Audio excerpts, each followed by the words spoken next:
Job, business आणि government job हे 3 प्रकार आपल्याकडे मुख्यतः आहेत. म्हणजे जेव्हा 10वी 11वीची मुलं शक्यतो माझ्याकडे येतात तेव्हा त्यांचे पालक हेच विचारतात की यांनी जॉब करावा, व्यवसाय करावा की गव्हर्नमेंट जॉब करावा. गव्हर्नमेंट जॉबवाल्यांची कुठलीही लाईन ही सरळ सोट म्हणजे इथपासनं चालू होते आणि पूर्ण इथपर्यंत जाते. गव्हर्नमेंट जॉबचा नाहीये. त्यांची कुठेही भाग्यरेषा हातात ब्रेक होत नाही किंवा आयुष्यरेषेतनं निघून ती सरळ जाते. अशा लोकांना गव्हर्नमेंटकडनं फायदा हा मिळतोच मिळतो. मला याचं खूप एक वाईट वाटतं की लोक 30-30, 35-35 वर्षाच्या होईपर्यंत IPSC UPSC साठी ट्राय करतात आणि नंतर हतबल झालेले असतात कारण 5-6 वर्ष काहीच केलेलं नसतं. त्यामुळे माझं पालकांना हे कायम सजेशन असतं, तुम्हाला जर गव्हर्नमेंट जॉबकडे जायचं असेल तर आधी एकदा तपासून बघा की गव्हर्नमेंट जॉब आहे की नाही. नसेल तर त्याच्यात पडू नका.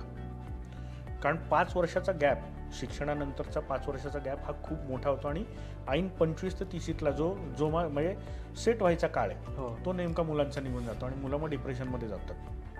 बिझनेसवाल्यांच्या हातावरती एकापेक्षा जास्त इन्कम सोर्सेसच्या लाईन असतात, म्हणजे एकापेक्षा जास्त भाग्यरेषा असतात.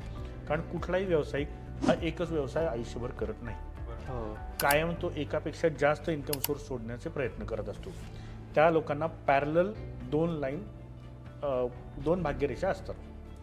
आणि नोकरीवाल्यांच्या जी भाग्यरेषा आहे ती जाते, कुठेतरी ब्रेक होते, दुसरीकडनं चालू होते, परत दुसरी चालू होते, परत तुटते, तिसरी चालू होते.